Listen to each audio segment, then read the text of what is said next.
Dua-duanya ini setiap hari, setiap aktivitas, mau nanti dagang, mau nanti usaha. Kalau ada salah seorang di antara Umar dengan tetangganya ini hadir di majelis Rasul, maka yang satu ini akan berbagi catatan. Misalnya yang satu tidak hadir, maka nanti dia akan bagi tahu kepada yang satu tentang ilmu yang dia dapatkan di dalam majelis Nabi Sallallahu Alaihi Wasallam. Jadi seakan-akan dua-duanya ini mencoba saling mengingatkan di tengah aktivitas dunia, tapi menuntut ilmu itu tetap disisihkan waktu untuk dia dapatkan ilmu setiap hari. Maka Bapak Ibu, kita juga harus seperti ini. Antum kerja, dagang, aktivitas bisnis atau apapun, ya, maka harus menyisihkan sedikit waktu untuk kemudian menuntut ilmu setiap hari. Ya. Kalaupun misalnya nggak bisa hadir, ya minimal kita punya sahabat seperti Umar dengan Umayyah bin Zaid, ya, yang saling mengingatkan tentang ilmu atau apa yang dia dapatkan di majelis ilmu. Ya. Bahkan sekelas Anas bin Malik sendiri, Bapak Ibu sekalian, ya, dia juga punya kebun. Kita tahu Anas bin Malik itu seperti apa, ya. Dia punya kebun. Kebunnya itu dikatakan, ya, dalam riwayat Imam Tirmidzi itu, ya, beliau punya kebun itu bisa berbuah 2 sampai 3 kali setahun. Ya berarti kan Anas bin Malik juga mengurusi usahanya. Tapi lihat bagaimana beliau bisa meriwayatkan begitu banyak hadis dari Nabi Sallallahu Alaihi Wasallam. Bahkan jadi sahabat itu ada yang dagang, ada yang beri, ada yang bertani, ya. Bahkan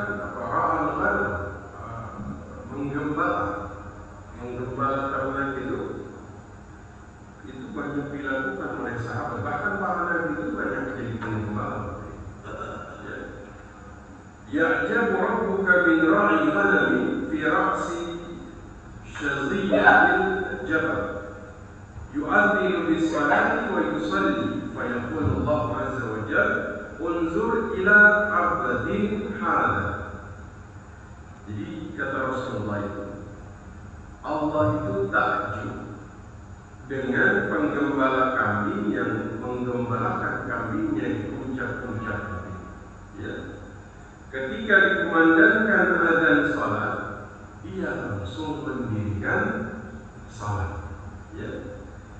Kemudian kata Nabi Sallallahu Alaihi Wasallam, Allah kemudian berfirman, lihatlah hamba-Ku ini, unzur ila abdin hadza yu'adzinu wa yuqimu shalah. Ketika azan dia langsung mendirikan salat. Dia sendiri yang azan masuk waktu salat. Habis itu dia kemudian salat. Ya khafu minni, dia takut kepada Allah Subhanahu wa taala. Qad ghafartu li 'abdi wa adkhaltuhu al-jannah. Aku ampuni dosanya, aku masukkan dia ke dalam surga. Maka perhatikan, di tengah-tengah kesibukan kita dalam pekerjaan kita, dalam urusan dagang kita, dalam bisnis kita, lihat kata Nabi, ada penggembala masuk waktu sholat langsung dia sholat. Allah beritakan kepada dia, aku ampuni dosanya, aku masukkan dia ke dalam surga. Kayak Bapak Ibu juga kemudian punya kesibukan yang sama, betul? ASN, pedagang, petani, pebisnis, siapapun kita. Lihat bagaimana kemudian Nabi menggambarkan perkara. Ya. Kemudian, jadi kaum muslim ini dia berdagang, dia bertani, dia menggembala kambing, dia maksimal di situ, tapi dia optimal di masalah akhirat. Ya, mudah-mudahan kita jadi seperti itu. Ada yang optimal dalam masalah dunia, tapi akhirat minim. Ada juga yang optimal di akhirat, tapi dunianya minim. Kita ini manusia, kita juga harus kemudian menafkahi keluarga. Ya. Maka salah satu perkara yang Allah halalkan, dan ini jadi karakteristik bangsa Arab jahiliyah dulu, Quraisy. Wa halallahu baik. Allah menghalalkan jual beli. Ini satu hal yang kemudian menjadi satu karakter, ya. Bahkan dulu itu dagangnya sampai safar berbulan-bulan, sampai Allah firmankan dalam surat Quraisy itu, ya. Dan ini kemudian menjadi salah satu yang kemudian diperbolehkan dalam syariat. Jadi jangan sampai kemudian kita itu menganggap bahwa orang dagang ini dagang, ya, maksudnya seakan-akan menganggap bahwa ini kontradiksi dengan akhirat, ya. Bahkan Nabi pernah ditanya tentang mata pencaharian atau profesi yang paling utama, ya. Beliau jawab yang paling utama itu bai'un mabrur, jual beli yang mabrur, amal rajul biyadaihi. Setiap pekerjaan Bapak Ibu yang dilakukan dengan tangan sendiri itu tuh lebih baik dari apa? Ya, jadi kalau kita dapat hibah dari orang, kita dapat hadiah dari orang, kita dapat warisan dari seseorang, ya, dengan apa yang didapatkan dengan tangan kita sendiri, maka itu lebih baik Bapak Ibu sekalian. Itu yang paling baik kata Nabi Sallallahu Alaihi Wasallam. Ya, bahkan Abu Bakar itu suka nemenin Nabi, ya. Sampai kemanapun Nabi dagang selalu ditemenin sama Abu Bakar, ya. Kenapa? Ya, dia pengen dekat-dekat sama baginda Nabi Sallallahu Alaihi Wasallam. Bahkan dulu itu, ya, Bapak Ibu boleh mempraktekkan ini, ya. Ada satu doa dari Nabi Sallallahu Alaihi Wasallam. Di sini beliau mendoakan kita umatnya, Allahumma barik li ummati fi bukuriha. Ya Allah, berkahi umatku di pagi hari mereka, ya. Maka dulu itu sahabat Sakhar al-Ghamidi, dia itu bilang Nabi itu kalau mau mengutus pasukan dulu itu diutus waktu subuh, pagi hari, habis subuh diutus oleh Nabi. Maka Sakhar al-Ghamidi itu dia ikuti apa yang dilakukan Nabi. Kalau dia mau mengirim kafilah dagang, dia lakukan di pagi hari, karena dia tahu betul Nabi itu mendoakan Allahumma barik li ummati fi bukhuriha. Ya Allah, berkahi umatku di pagi hari mereka. Maka jika kemudian kita ini melakukan aktivitas yang baik di pagi hari itu diberkahi, maka itu Sakhar itu, bayangkan kafilah dagangnya itu dijalankan di subuh hari, ya, karena dia tahu ada keberkahan pada saat itu. Maka dia itu jadi orang yang kaya raya memang, ya, karena dia tahu persis orang yang dia aktivitas pada subuh itu didoakan oleh Nabi Sallallahu Alaihi Wasallam. Maka aktivitas kita ini dalam urusan dunia, ya, kita optimalkan, ya. Jangan kemudian karena kesibukan kita ini terlalu banyak dalam dagang, dalam bertani, dalam bisnis, ya, kemudian kita tidak mengoptimalkan akhirat kita. Jangan, nanti kita jadi orang yang merugi, ya, jadi orang yang merugi. Maka Nabi Sallallahu Alaihi Wasallam itu, ya, mengajarkan bagaimana kita itu dalam muamalah kita, ya, kita mengoptimalkan sehingga kemudian akhirat kita juga menjadi optimal. Mungkin di sini muncul pertanyaan, bagaimana mungkin amalan akhirat itu bisa didapatkan dari amalan dunia? Kira-kira begitu, ya.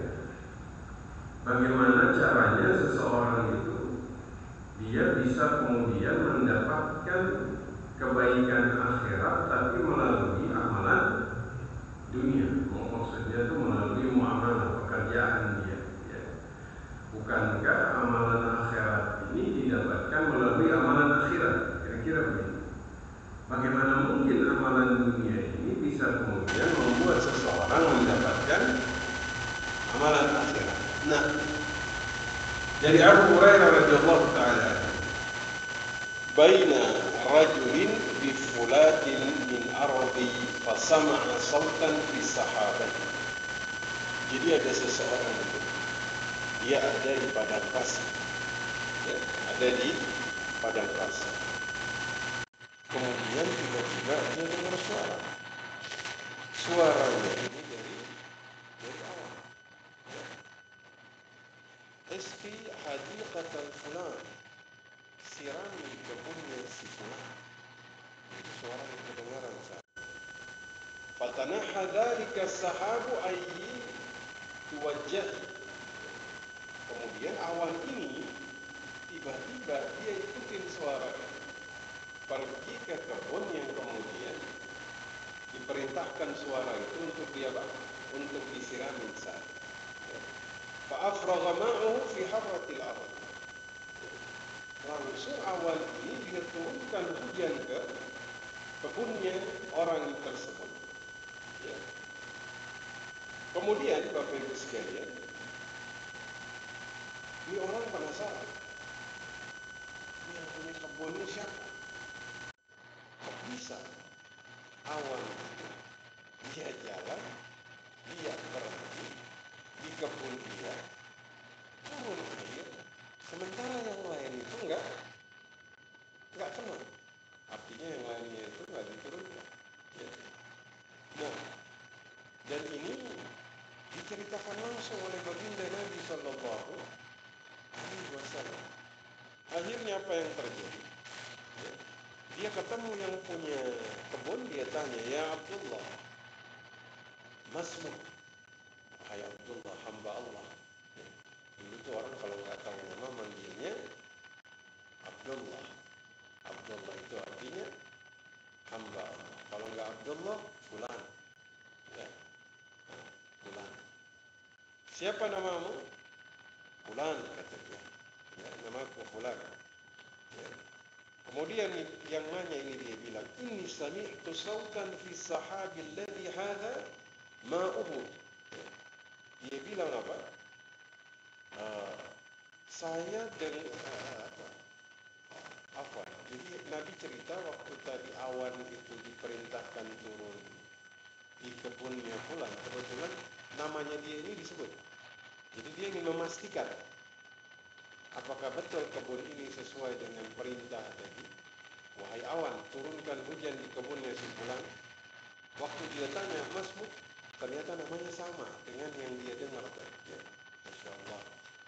Nah, kemudian dia tanya, ya, apa yang membuat dia itu bisa mendapatkan keistimewaan seperti ternyata dia ini hasil kebunnya sepertiga, Bapak Ibu sekalian, ya, sepertiga dari panen itu dia sedekahkan, sepertiga dia sedekahkan. Ya. Masya Allah. Terus buat dia dan keluarganya sepertiga. Ya. Terus sepertiganya lagi modal untuk dia kelola lagi. Ya.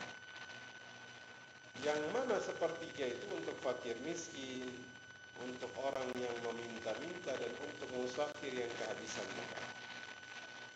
Masya Allah. Sepertiga untuk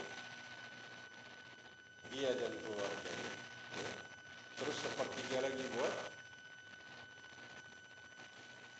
fakir miskin, ya. Sepertiganya lagi untuk Masya Allah. Ini kan berarti aktivitas dia ini amalan dunia, maksudnya untuk orang berbisnis, tapi dia dapat pahala amalan akhirat. Makanya ini bagaimana kemudian kita diperintahkan agar kita mengoptimalkan. Jadi salah juga kalau ada orang yang beranggapan ya beda lah amalan dunia pekerjaan dengan amalan akhirat. Bisa optimal jika kemudian kita melakukan apa yang dilakukan oleh mereka pada zaman. Ya. Makanya harus belajar agar kita tahu pedomannya. misalnya kita tidak belajar, kita nggak dapat seperti yang Nabi ceritakan tadi, tapi justru jadi bumerang kepada kita sendiri. Ya. Maka di sini Bapak Ibu sekalian, apa saja yang diarahkan di dalam syariat, ya, sehingga kemudian urusan muamalat kita ini bisa mendapatkan kemuliaan seperti urusan muamalat yang tadi Nabi sampaikan. Ya. Ada orang aktivitasnya itu ya berkebun, artinya dia bekerja, ya, tapi dia bisa dapat pahala amalan akhirat. Ya. Maka begitu juga yang harus kita lakukan. Yang pertama, dari Abu Hurairah radhiyallahu taala anhu, ya. Abu Hurairah ini paling banyak beliau meriwayatkan hadis, ya, ahlu sufah, tiap hari nongkrongnya di masjid, tiap hari di majelisnya Nabi. Ya. Ala inna dunya mal'unah, ketahuilah bahwa dunia itu terlaknat, mal'unah, ya.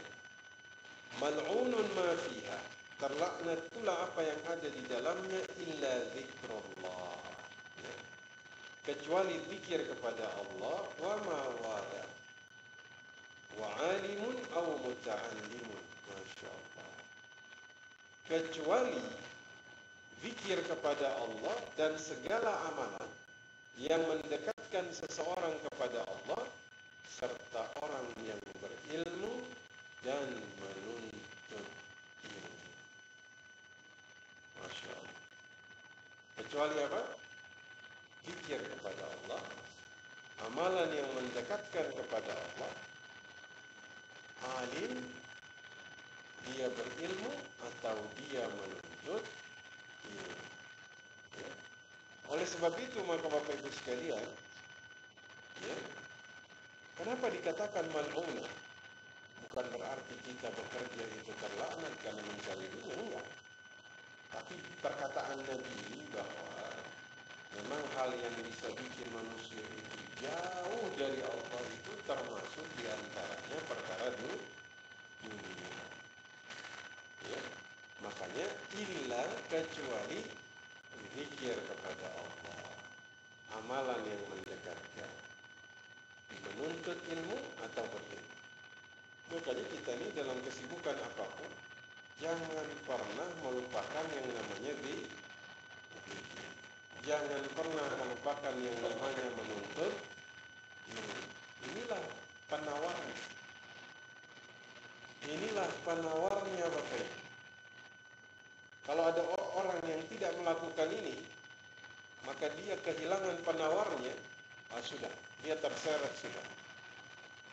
Nggak punya penawarnya sama sekali.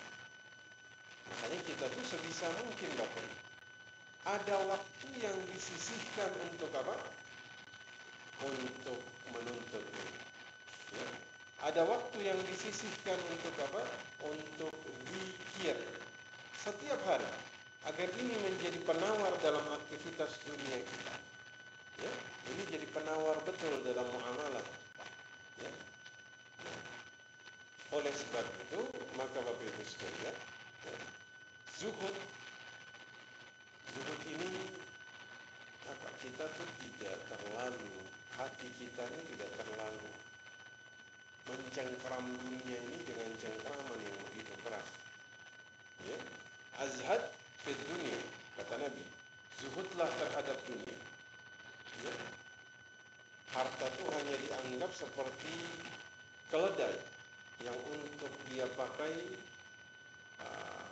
membantu dia, ya, berkendara, ya, seperti hammam, kamar mandi untuk dia buang hajat, ya, agar dia tidak terlalu hatinya ini tidak terlalu kemudian terpaut dengan dunia dengan cengkraman yang begitu kuat.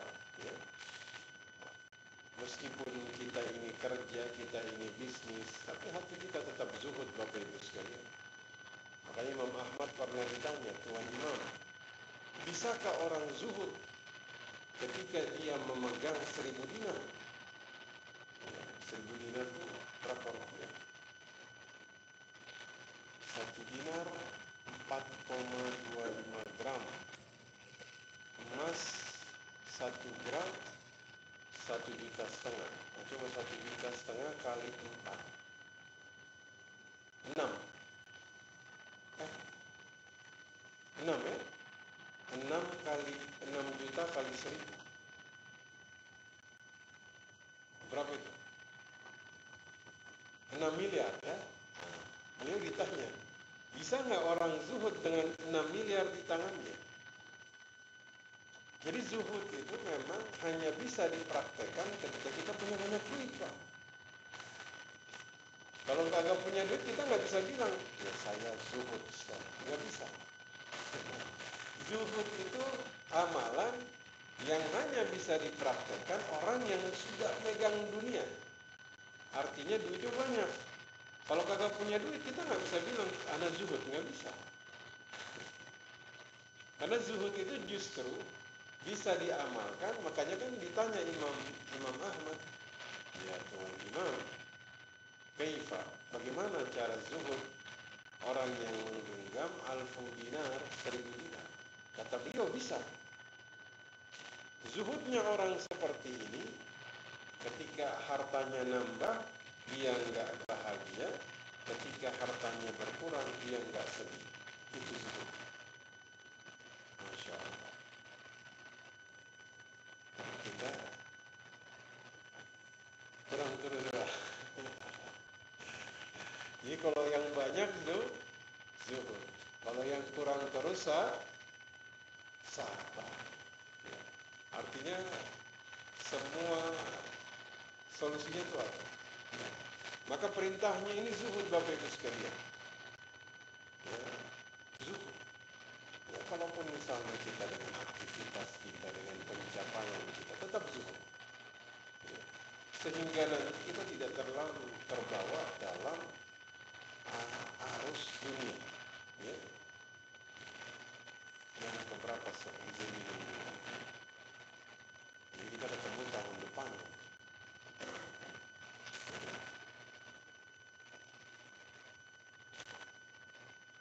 Jangan terbayangkan di depan. Untuk macet siangnya itu Mas ya. Mudah-mudahan dimudahkan. 6. Dalam surat Nur ayat 37 Allah berfirman, rijalun la tulhihim tijaratun wala bai'un an dzikrillah. Nah, ini dia. Maka laki-laki yang tidak dilalaikan oleh perniagaan, oleh jual beli dari zikrullah, mengingat Allah. Ini betul-betul ingatin, jangan sampai bisnis dagang bikin kita tuh lalai dari mengingat Allah. Makanya kenapa Allah itu mengumumkan, menyampaikan melalui hadis yang tadi Nabi sampaikan. Ada penggembala kambing, dia lagi menggembala di atas puncak bukit, masuk waktu sholat, dia adzan, dia sholat. Apa ini? Karena takut kepada kata Allah. Maka kabarkan kepada dia dosanya diampuni, dia akan dimasukkan ke dalam surga. Jadi kesibukannya tidak membuat dia itu teralihkan. Makanya saya itu protes kalau ada orang yang bilang, Ustaz, saya sholat dulu sebentar. Ya, jangan sebentar sholat. Bahaya ini. Jangan sampai kita menjadikan sholat di sela-sela kesibukan kita. Justru ya pekerjaan itu di sela-sela sholat. Ya, makanya ayat ini begitu kemudian memberikan satu warning kepada kita. Ya. Dulu Pak, ya, mungkin Bapak Ibu yang pernah haji di saat tahun-tahun umroh atau haji tahun 90 atau tahun 80-an, ya, di sana di Saudi, Madinah, di negara-negara Arab itu, di Mesir, lain-lain. Itu kalau dagang, tapi begitu ada selesai, tutup. Kata Ibnu Mas'ud radhiyallahu taala anhu, dulu dia bilang, zaman-zamannya di pasar, kalau sudah azan salat fardu, maka mereka tinggalkan itu semua perniagaan. Kesibukan bisnis apapun mereka tinggalkan. Atau dimaksud inilah mereka yang disebut di dalam Al-Quran. Ya. Inilah yang kemudian disebut rijalun la tulhihim tijarat wala bai'un an dzikrillah. Mereka kemudian tidak dilalaikan oleh apa? Oleh perniagaan dari mengingat Allah. Mereka nggak kalah sama kesibukan. Kesibukan apapun, perniagaan apapun dikalahkan untuk apa? Untuk mengingat Allah. Ketika sudah panggilan sholat, berangkat. Bahkan Ibnu Mas'ud mengatakan bahwasanya kalau sudah azan, langsung ini mereka yang Allah maksud dalam ayat. Ya. Bahkan Amr bin Dinar, ya, beliau ini dulu kan kerjanya di pasar. Kalau sudah sholat, langsung lapaknya ditutup, masuk ke dalam masjid. Bahkan dikatakan bahwasanya ini sudah ditimbangkan, barang sudah ditimbang, tapi ketika sudah masuk panggilan sholat, timbangan diangkat, balik lagi nanti habis sholat. Lihat bagaimana. Maka zaman dulu itu kan ada kain hitam itu. Kalau zaman sekarang mungkin tokonya ditutup. Dulu itu kan tokonya tahun 90-an itu lagi tawar ini. Kalau sudah dengar waktu sholat langsung tutup. Itu bisa bayangkan. Padahal ini keuntungan udah di depan mata. Bisa dia bilang balik lagi setelah sholat. Toko itu biasanya tutup pakai kain warna hitam. Pakai kain warna hitam. Itu namanya hirs. Jadi kalau ada bapak ibu nyolong, ambil kain hitam, ambil barang dari balik kain hitam itu, terpenuhi syarat-syaratnya, bisa potong tangan. Karena kain hitam itu menandakan hirs. Hirs itu tempat di mana itu nggak boleh dilanggar. Itu dulu itu hirsnya di situ. Tapi ya yang sama nggak bisa dipakai di Kanada ya, atau di mana di pasar Cipondo ya, tutupin pakai kain, maka kainnya diambil. Motor dalam pagar ini bisa diangkut ya, apalagi cuma tutup pakai kain doang. Kainnya diambil. Makanya dulu itu ya, dikatakan ya, mereka ini bayangkan Bapak Ibu, pentimbangan dari tangan, barang mau ditimbang, ini kan berarti keuntungan di depan mata.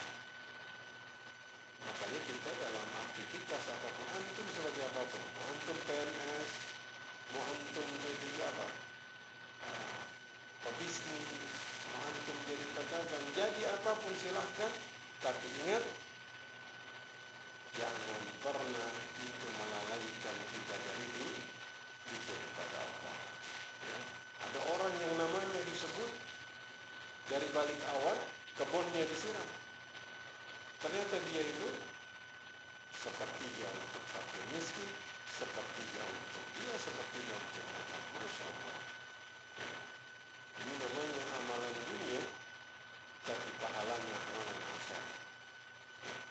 Nah, dalam syair disebutkan, nasibuka mimma tajma'u dahra kullahu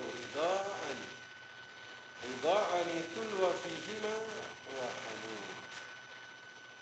Yakni jatah kita dari harta itu yang kita kumpulkan sepanjang hidup ini ya, hanyalah dua helai kain yang dipakai untuk membungkus kita dan kapur bara.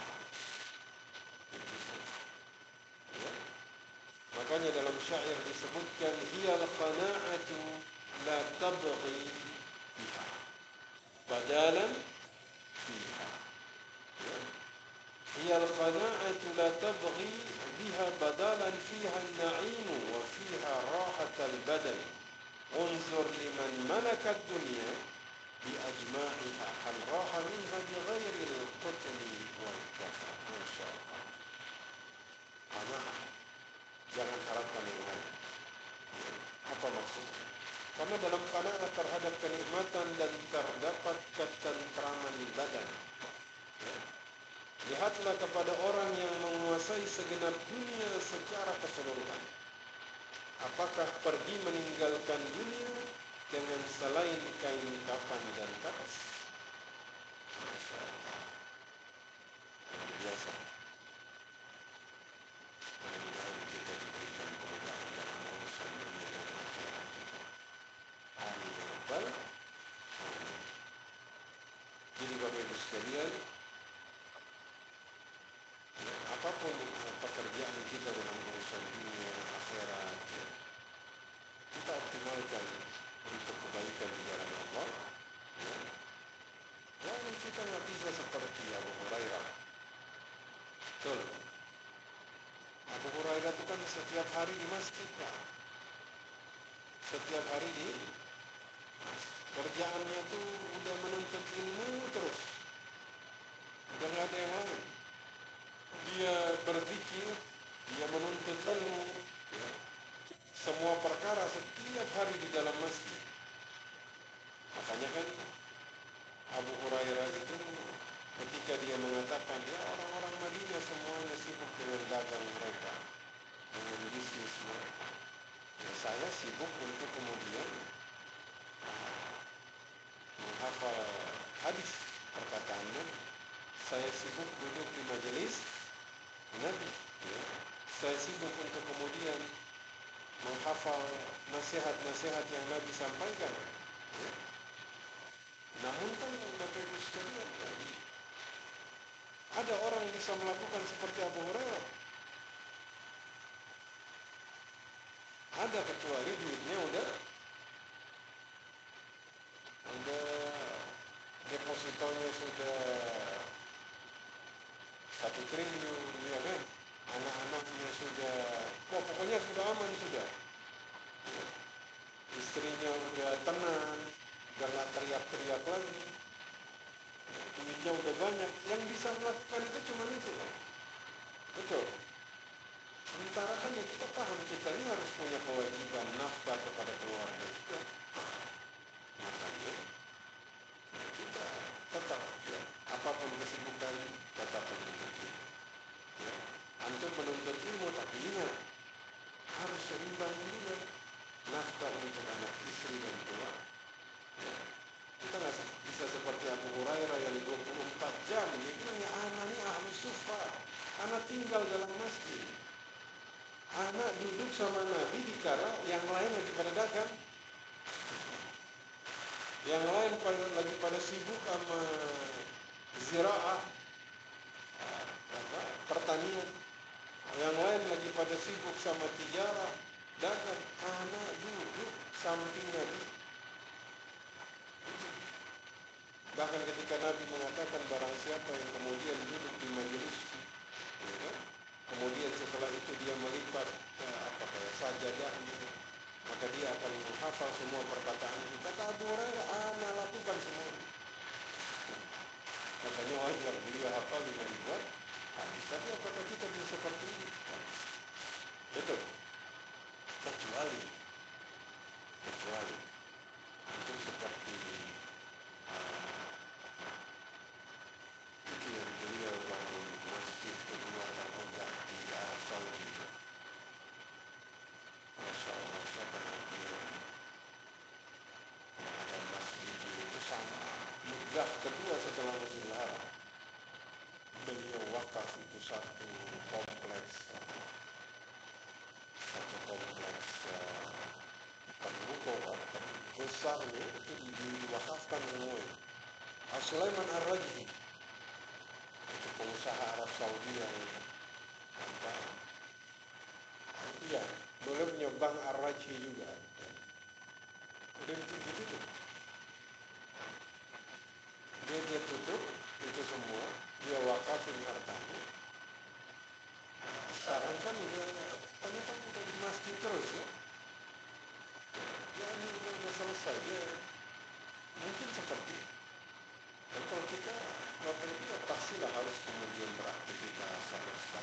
seimbangkan dengan akhirat. Kira-kira itu yang kita bahas sebagai pengingat ya pada kita semua yang kemudian memudahkan urusan dunia dan akhirat kita. Dan sampai dulu kan mereka bilang ini Abu Hurairah ini terlalu banyak meriwayatkan hadis. Ya, memang beliau fokus di masjid, setiap hari beliau belajar kepada Nabi, ya, sehingga beliau banyak kemudian mengambil ilmu dari baginda Nabi. Tapi ya, kita nggak bisa kemudian melakukan seperti beliau kecuali ya kita sudah tercukupi kewajiban kita kepada keluarga. Saya kira itu mungkin hari ini kita hanya flashback saja bahas masalah ini. Insyaallah nanti kita lanjut tentang pajak di tahun depan. Silakan Bapak